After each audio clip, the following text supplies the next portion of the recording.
Good morning, good morning. This is Jacqueline Richardson, Miss JJ Diamond, Jackie Deja, whatever y'all call me. I got a little stuffy nose today.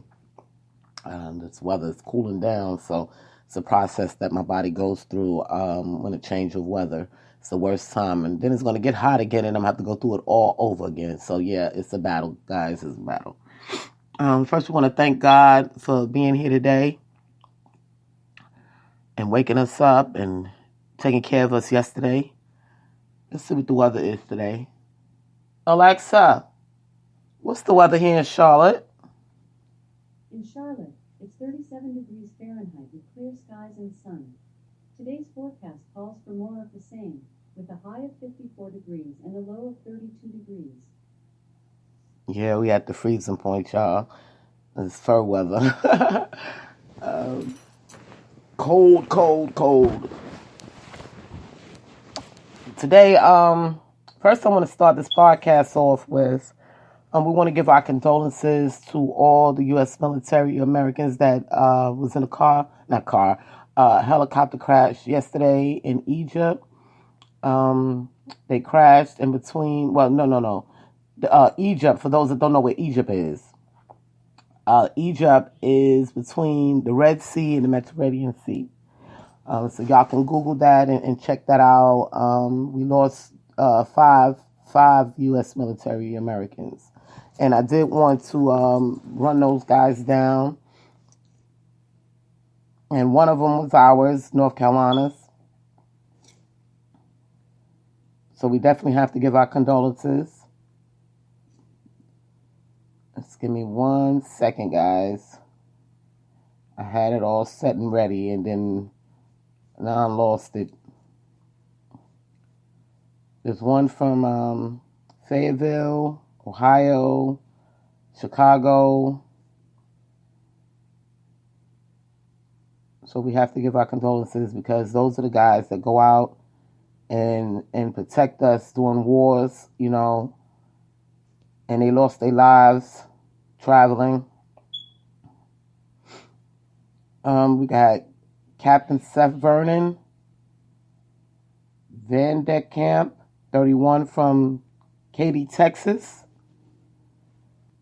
Then we had Chief Warrant Officer 3, Dallas, Gerald Garza, 34 from Fayetteville, North Carolina. That's one of ours here in North Carolina. We have Chief Warrant Officer 2, Marwin Sames Gabar, 27 from Marlborough, Massachusetts. We have Staff Sergeant Kyle Roberts McKee, 35 from Painesville, Ohio. And Sergeant Jeremy Kane Sherman, 23 from Waseca. It looked like Waseca, Illinois. I believe that's where it is. Looks like a typo, because when you write Illinois, you have the lowercase I and then the two L's, and it's like they got a capital I, and it looks like 3 capital I's. So I'm taking it as it's Illinois. But our condolences go out to their families. Thank you for your service. And we have to do this on a regular basis because these guys go out, and sometimes they go to war, sometimes they go to combat, sometimes they just be traveling over to do some work for America, and they lose their lives, people. So, when you see our officers, thank them, and this is something that I strongly believe in. Even when I was in Maryland, I was around them every single day. I lived with them. I worked on a base with them. And, I would hear about the war, when we was going through the war. And, a lot of them was losing their lives. And, people would say, oh, you knew so-and-so, he was from here, or he lived here, or, oh, you met him in the military, on the base or whatever. And I'd be like, oh, really? And he lost his life, and it really, it hurts a little, because even though you didn't know these guys personally, they took on an oath to protect us, And that's big. I look at that as being very, very big. Even though the government takes care of them, and sometimes they don't get all the love that they deserve, because people don't understand what they go through. But I've lived in a household with veterans because I had a lot in my family. My Uncle Luther, he was a vet. He fought in the Vietnam War. My Uncle Buck, my Uncle Henry, shout out to Richmond. They from Richmond. They fought in, I believe, Vietnam as well. Or was it, no. It might have been another one. I'm sorry, y'all. I can't remember. My Uncle Gene, shout out to him. Even though he passed away. All of these guys has passed away. But shout out to him as well. He's another one of my family members that was a vet and fought in the war. So, I take this thing very seriously because my family member, my Aunt Erica, how can I forget my Aunt Erica? She is still alive. But she also was in the military, and I have to give my love to these people because they took on an oath to protect us no matter what, and they could have lost their lives during combat, or they could have, just said, no, I don't want to do this. And you have a lot of military people that do. They go in and they say, I'm not doing this. I got to get out of here, and then people ridicule them because some of them become alcoholics, drug addicts, but they go through things, they go through a lot when they're out there. And we have to look at the facts of these things, people, and show our love to these people. Granted, yes, sometimes we say, hey, well, that's the job that they signed up for. But sometimes some people have this need to want to be a part of something big. And the U.S. military is a part of something big when it comes to protecting their home. When they say, what is that phrase that they use? I can't remember, guys. I'm trying to put my mind back in Maryland right now and see the different phrases that they use, because I used to work on a military base, and they have a lot of phrases that they use regarding America and being there for their people, because somebody got to do the job. You know what I mean? Even like with myself, I do CNA work every now and again. Who wants to wipe somebody's butt? You know what I mean? But somebody has to do the job. Who wants to go out in the street and pick up trash? Somebody has to do the job. And that's what makes us all so unique. Because we have some of us that's just not afraid to do certain things because they have the need or the want for, certain things, within their heart and their soul. And these guys took on a job to protect not only to protect their family, but protect their country, and they put their country before their family. Okay. So yeah, please, even though police officers right now, they be acting out, and they're losing their respect, from the people. There's some that's really good police officers, and we do greet them as well with thank you for your service, because they're here to serve and protect. Granted, we got, like I said, we have a lot of bad ones that just don't get it. They should be, doing right, because we will give you the love that you deserve if you did right. Because we honor you guys when y'all go out here, just like the other day when I was out in the fire department and the police and I told y'all here in Charlotte, the fire department is big. They be on scene for everything. They don't care what it is. They coming. You know what I mean? I love you guys. I love the fire department. But the fire department and the medics and the police were on scene. They're there to serve and protect us. They took on these jobs. So when you see these guys, thank them for their service. These are the same people that's going to come out and help you. You know what I mean? If something goes down. So yes, please. I'm asking again, in Jesus' name, I'm asking God to put it in your soul that y'all understand why these people do what they do. And they put their jobs before their families because they don't even know if they're coming home that night. Okay? So I just want y'all to understand that. And we need to make sure the new generations understand this, they can't be afraid, even though the police, like I said, and I say it again, even though the police has showed us a lot of negativity and been very disruptive within the last year, even though we've been going through a pandemic. They have to get it together. Because we will honor you if you honor yourself. And we're working to teach. We're working to teach every day. You know, we still have, like I said, we still have good police officers and we have a lot of bad ones. And I tell y'all every day, I should never love a cop because I've been beat by them. So why would I want to love a cop? But I've met several police officers that's been there for me. You know what I mean? Has helped me with my kids. You know, I remember when I didn't have a car. My car was down in Maryland, and my grandson got sick, and the whole town knew us anyway. And they had brought him home. And they was like, you know, he said he's not feeling so great or whatever the case may be. And I said, really? I said, oh God, my car's down. I got to try to get a cab. And he said, no, you don't. He said, come on, I'll take you down there. And, you know, that's what protecting and serving is about, you know. He looked at my situation. He saw that at the time I was homeless. I was living in a hotel. My car was down. My car wasn't broke. It's just that it was down because I didn't have the money to pay for my registration and different things like that. And, you know, I was going through a hardship. And he took all of that into consideration and said, don't worry about it. I got you. You know what I mean? And if you need a ride home, you know, hit me up. You know what I mean? I got you.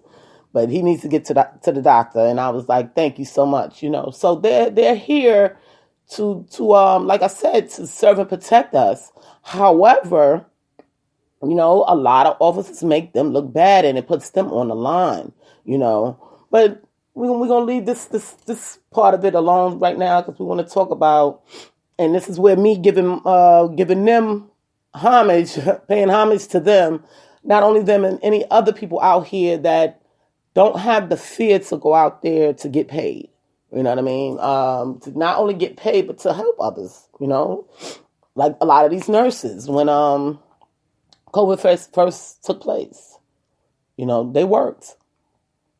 They stayed in them hospitals, you know, and said, you know what?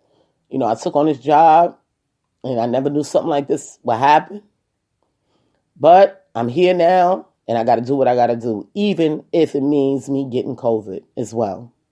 You know, I've seen a lot of nurses, doctors get on social media and talk about how the government wasn't supplying what they needed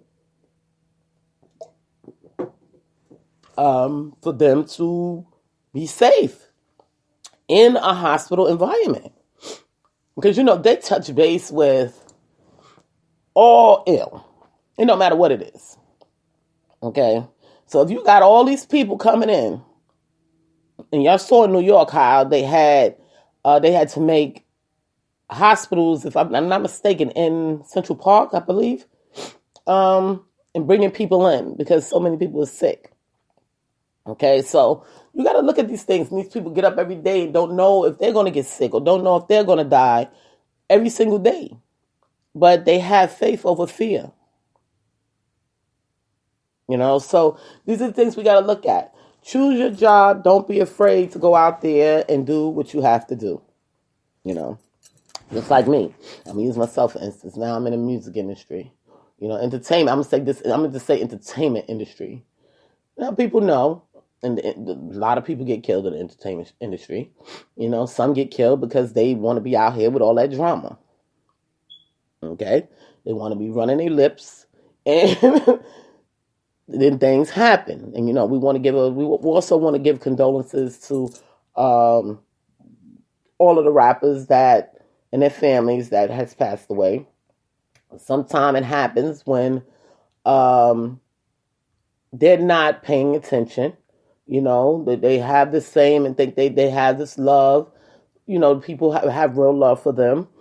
And in actuality, it's not. You know, they just have love for your craft. It's not the love of you, And it's things that we have to pay attention to, You you must, especially in the music industry, you must deal with only your kind. And sometimes your own kind can act a fool. You know what I mean? So you got to be aware of that as well,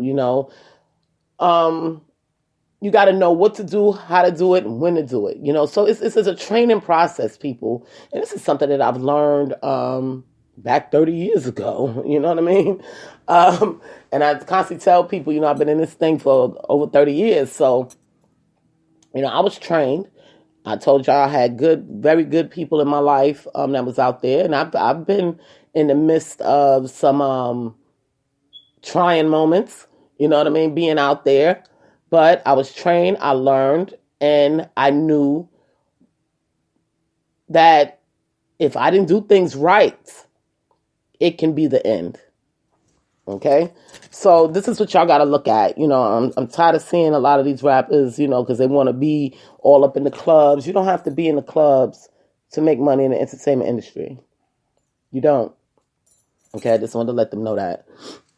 Yeah, every now and then you might want to go to an event. Now I'm at the age, I don't do clubs. I stay out the clubs. I've done enough clubbing for me and about 5 other people when I was young. Okay? So, I don't do the clubs. Now, you invite me to a gala where I can put on a nice dress or evening gown, yes, I might show up. Okay? But for me to be in a club event, no, I just can't. It's not in my nature anymore. It's not that I think I'm better than anybody, but it's just not in my nature anymore. Once I was introduced to galas, it was like, shout out to Maryland, because, Maryland is kind of like Harford County, Maryland, and I would say, what is it, Spring? Oh, Jesus. I can't remember the names. It'll come back to me. But it's a couple of areas, and there's money, you know what I mean? So the people do things differently, and it actually reminds me a lot of Long Island, when you start talking about the Hamptons and stuff like that, you have that same feel, you have that same way of doing things, you know what I mean? So when I tell people, and don't get me wrong, they have clubs in Maryland, they have clubs in every state, you know what I mean? But when you get to a certain age, you don't do that type of lifestyle, you let that go. Now it's time to get on the golf course. You go to the galas. It's just certain things you do that represent money other than being up in a club. We put on a suit and we have a gathering. You know what I mean? And a suit or a beautiful dress. We sit down. We dance. We eat. You know what I mean? And that's how it's done. So, y'all may have it a little confused, you can choose, even if you're young, that you don't want to be out in the clubs partying to meet famous people. You can choose. Okay, you can just go to galas. Shout out to I'm gonna say shout out to Nicki and Meek. I remember when they first got together. I seen Meek, dressed up, and they was at a gala. And Meek is sitting next to Nicki, and she's showing him the way, you know what I mean? She's like, hey, I'm bringing you up out of Philly. Let me show you how to do this thing, you know what I mean? So I was able to respect that, and he's sitting there, comfortable and, head up. This is what we do, you know what I mean? This is what represents money on the other side. Okay, not partying in a club and everybody drunk, falling all over each other and throwing up. And no, that's not how we do things. No. We don't do those things. Every once in a while, some of us might go out to a club just because it's a special event. We know the security is tight and we'll step in and come on out. You know what I mean? Show your face, and people couldn't understand when I went to California, I went in the club, Chris Brown was going to perform, and his club was kind of small, but it had a VIP room, which I could have went to the VIP room, but I didn't. I left the club. People thinking that I was scared for being in a club, and it wasn't that I was scared. For one, I came up in the era of Happy Land being burnt down. Okay, I know y'all heard about Happy Land. Jay-Z put that in his song. For those that wasn't from the Bronx and didn't hear about it, Happy Land was a club. Okay, and it only had one way in and one way out. And a man was angry with his wife. Okay, and I'm gonna tell you a story about this. Man was angry with his wife, and he wanted her to come up out the club. Okay, and she didn't want to come up out the club, so he made all the other people suffer and their families. Okay, because she didn't want to come out the club, and it's dealing with the mental. Okay, so he went to the store, and it's funny because I'm gonna get back to the story, but it was funny because my aunt, right? She knew I was always in all the clubs, and it's true. It's true. I ran through the clubs in the Bronx, and some of them in Harlem. I'm not gonna say all of them, but some of them in Harlem. And I was so tired this weekend. I was just like, and I was in all the clubs, people. I was in the Hispanic clubs. I was in the reggae clubs. I was in the hip hop clubs. I was in the gay clubs. If it was music there, Jackie or Deja was there.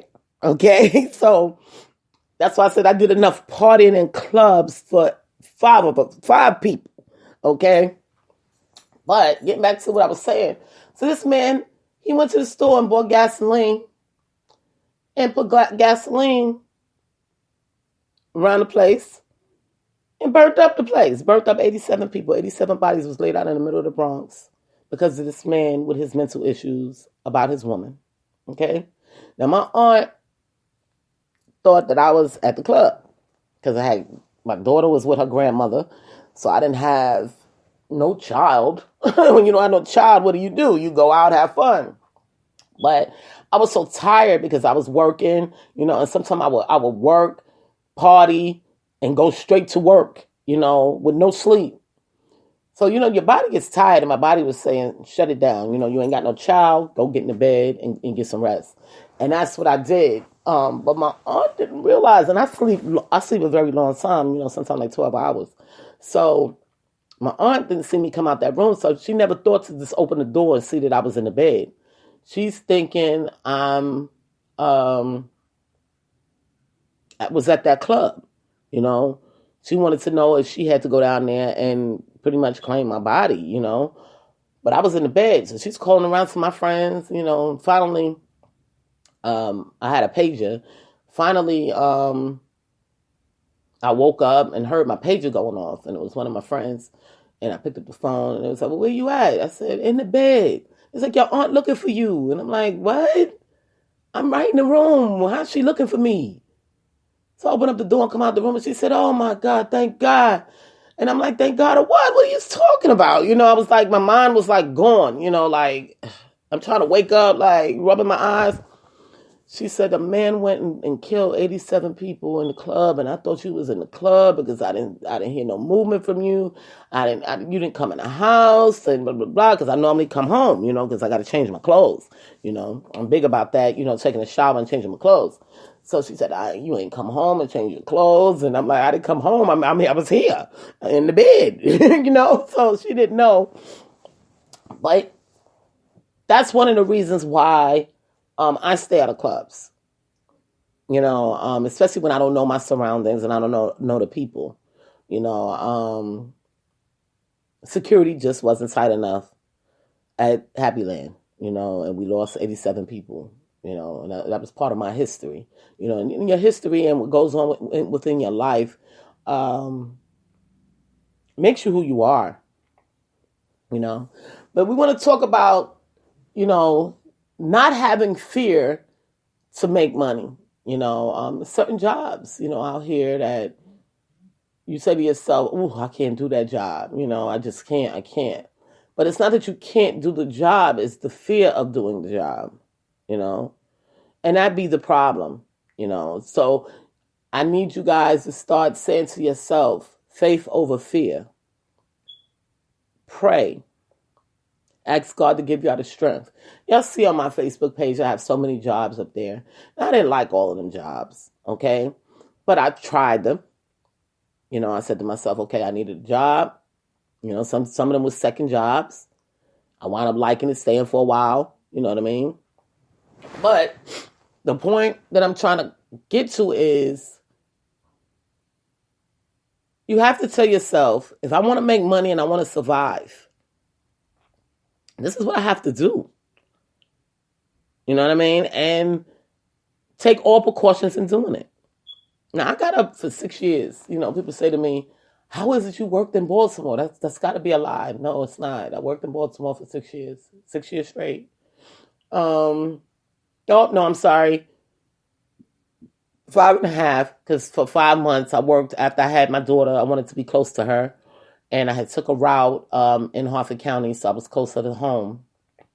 However, I couldn't take it. It just wasn't for me, so I went back to Baltimore. Okay, so for 5.5 years, I worked in Baltimore every single day of my life. Okay, and I was out there every morning, 4 a.m., okay, in Baltimore.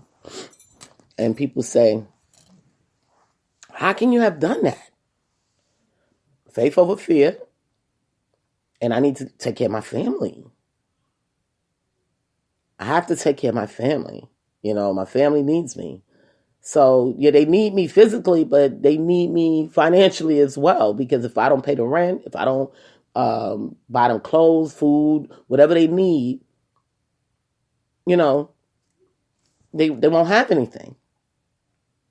When I first got here to Charlotte, I had applied for...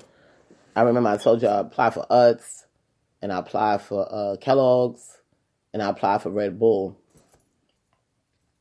And when I told the guy at Red Bull that I used to work in Baltimore, and everybody just think that Baltimore is just the worst thing ever, and it's really not. The people are really good people,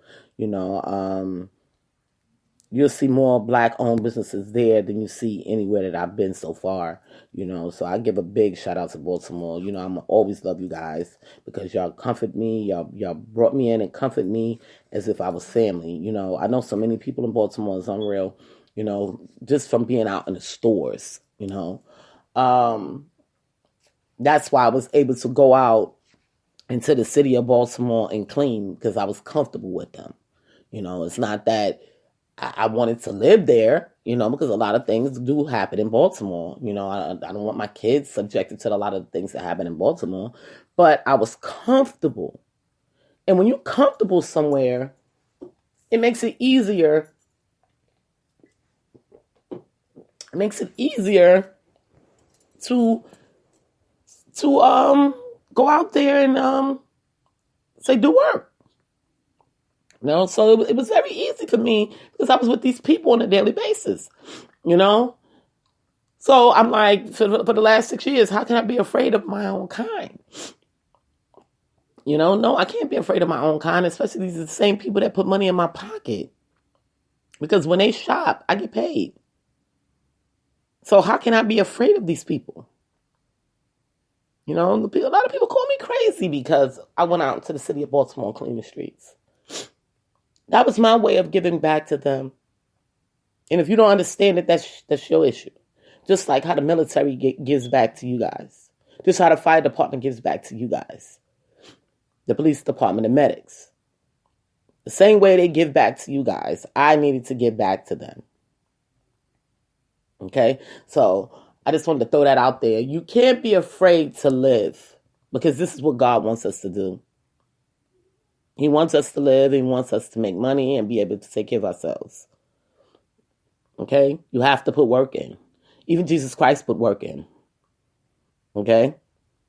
He went out and talked to the people on a daily basis and tried to get them to turn a leaf and come on over to the good side and see and understand what he was talking about. He witnessed every single day. That was his job. He had to get up every single day, even if the people threw stones at him. He had to deal with it. So recognize your calling, people.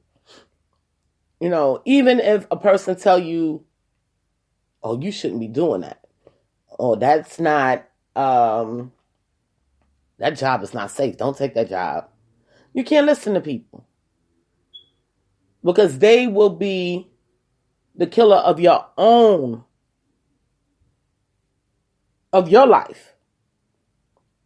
Okay? So you can't, you have to build yourself up and tell yourself, if I like it, I'm going to do it.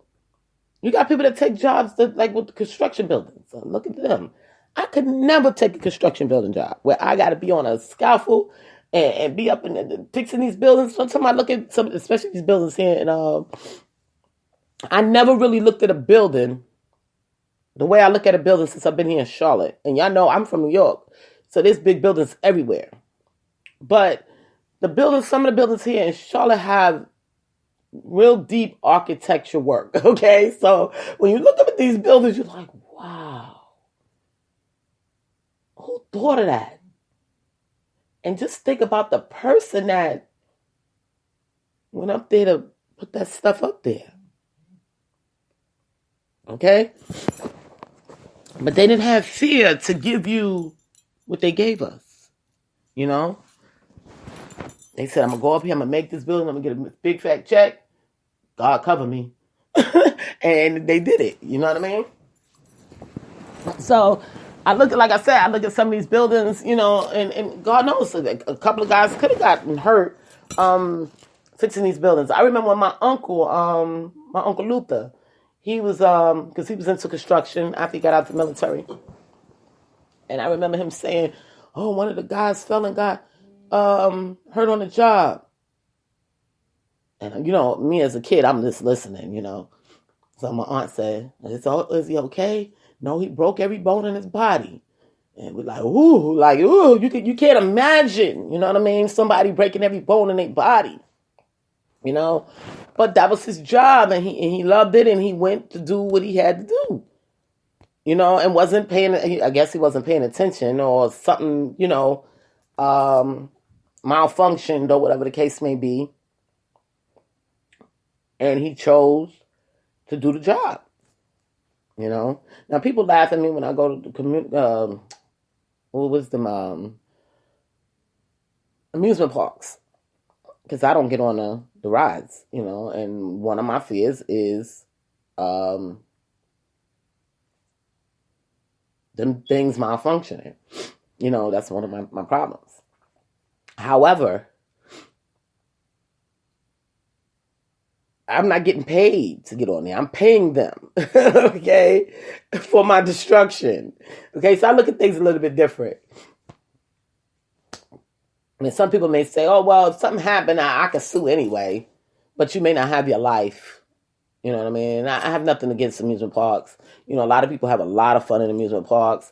I'm more the ground and water. I'll deal with the water parks more than these big Ferris wheels and roller coasters, and that stuff doesn't amaze me. I'm not paying nobody for a thrill. You have to pay me for the thrill. That's just the way I think. But to each his own, for those that do love it. And there's a lot of people that do love amusement parks and have a ball when they get there. They don't even worry about a malfunctioning of the rides. And the same with planes, trains, boats. It's the same thing. We're paying these people, hoping and praying that things don't malfunction. And that we're going to be safe. So this is why I tell y'all, people, stay prayed up. Just stay prayed up.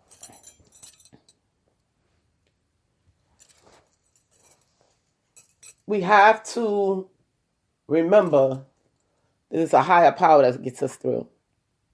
And I've been talking about this all week, especially now during the time of COVID, because now the numbers are going up. People still have to go to work. People are preparing for the holidays, and like I told myself, I went to buy food yesterday, And I refuse to go out there with all of them people next week because this is what they do. They wait until the last minute, and pile up in the stores. And you just can't do that, especially with the COVID. You just can't, people. You know what I mean? So if you're preparing for Thanksgiving, go out there and try to get all your stuff, write a list, get your stuff, before these people try to pile up in a store, 100 people, 200 people trying to get all of these last minute items, okay, because they waited to the last moment. We don't want it to get so bad to where Governor Cooper says, okay, I'm shutting the city down. Now y'all gonna be standing 6 feet outside to get y'all stuff for hours. Okay? So just be mindful with the holidays coming up. You know what I mean? Go out, get your stuff. Try to get everything in one time. Like I said, write a list. I wrote a list. Granted, I remembered everything, almost everything on the list. Had to look at my list one time. And try to get your stuff and get on home. Because these numbers are rising. Okay? Everywhere. Not just in America. Everywhere. They're just choosing not to shut down the whole country because we really can't afford it. The government can't afford it. They can't afford to continue to pay people's bills for the next 6 weeks. Well, they really can because it was helping a lot of people with stuff anyway.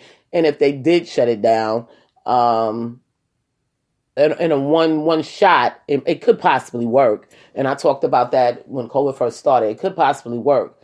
However, they didn't do that. They chose to keep the money recycling. Granted, it's your choice to go out there and be in the midst of all that stuff, okay, and put yourself in danger, okay, by being around hundreds of people during this time. So it's best to get your stuff, get in your house, and enjoy your holiday. Flu season is coming. Well, flu season is here. Flu season is here. We got to keep our immune systems built.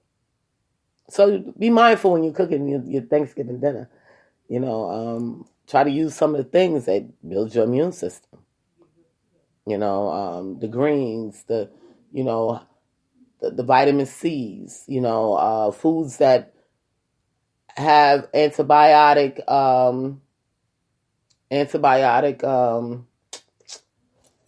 the natural antibiotics. I couldn't even get it out, the word that I wanted to use. I couldn't get it out. But natural antibiotics, think about these things when you're cooking your dinner because you want your people to build their immune systems, be able to detox properly, and continue on with this pandemic and be safe. This is a very sad time for us because Thanksgiving is one of the times where people go from house to house, get different meals, congregate with their family and friends, So it's going to be very hard for us this year. This is going to be it can still be happy, but it can also be depressing for some people because this is what they do. No matter what, I cook Thanksgiving dinner every single year. Every year I make Thanksgiving dinner, and I'm still every year I make pies for my community. Not everybody in the community, but a chosen few. I make about 10 pies and I give 8 to 10 pies and give them out to those that come into the community and do the things that I do, and help the community and love the community. That's my token for saying thank you, for being out here, giving off good love to our community, So I do that every Thanksgiving since I've been here in Charlotte. I do it in Maryland. I did it in Maryland too, but it was a little bit different than here. Here is more of a token of thanks, In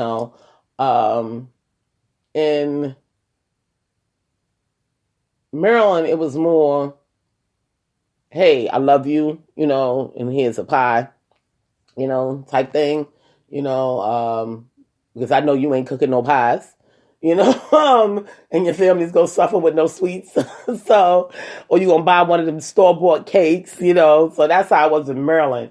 But here, it's more of thank you for being a good neighbor. Thank you for helping take care of this community, and this is me giving back to your family, So that's it's a little bit different here, like I said, in North Carolina, but I have to prepare myself for these things, Now, for those that do stop by my house, make sure you bring a mask, because I ain't gonna let you in, because this stuff is getting rough, Even though I keep my immune system built, you just never know, The same when you never know when you go to work what's gonna happen, You have to stay prayed up. But God said, don't be stupid, But I would never stop a person from eating because of this COVID. So, for those that do want to stop by, I'll come by. You good. Just make sure you got a mask. That's all I ask. You know what I mean? And that's pretty much it for today's podcast. I just wanted to, give y'all some insight on people that really take on jobs, and think about their job more than their family, and they doing it for, and that's the thing about Americans, we have a big love for our country, we do everything big, we're a small country. I mean, we're not real small, but we ain't as big as some of these other countries. When you look at Canada, Russia, China, we not as big as those countries. We like a piece of a piece of land inside of those countries. You know what I mean? So, but we're a strong country. We're a very strong country. So, like I said, we do it big no matter what. This is how we do. But with all of that being said, we have to learn how to love one another here in this country. And that's one of the things that Americans have lost. We're a small country, but we do big things, and we got to learn to love each other like we do big things. We got to learn to love our country a lot better. We have to learn to respect our country, and start reading about our country and why we stand for what we stand for. And that's the thing that a lot of people are not doing. And when I stand in front of a person, they tell me, oh, well, we just have to deal with it. I don't live in no third world country where I have to follow this, I'm going to contact my mayor or governor and say, hey, hold on, we got rights down here. We have the rights to certain things. That's the beautiful thing about America. We have rights. This is the land of the free. And when they said land of the free, it means a lot of different things. But in order to understand it, you have to read. So for those that talk about, oh, ain't nothing free, blah, blah, blah, this and that and this, you need to read. You need to go back to school or pick up some books, history books, and learn some things. Okay? Because how can I explain it? I don't want to get people, because, when you say things today, people take it totally out of context. And it could be younger or older, and you're looking at them like, how stupid are you? And you older than me. You know what I mean? However, of course you don't say that, but you're saying, where did they get their knowledge that I didn't get my knowledge? Or vice versa. Y'all need to read, and then when you read, pay attention. That's the thing, and that's when you'll see, what's true and what's not true. What you can fight for and what you can. Well, this is the end of this podcast. This is Jacqueline Richardson, Ms. JJ Diamond, Deja, Jackie, whatever y'all call me. My condolences goes out to the U.S. military once again. Thank you for your service. We love you guys. And I'll talk to you tomorrow.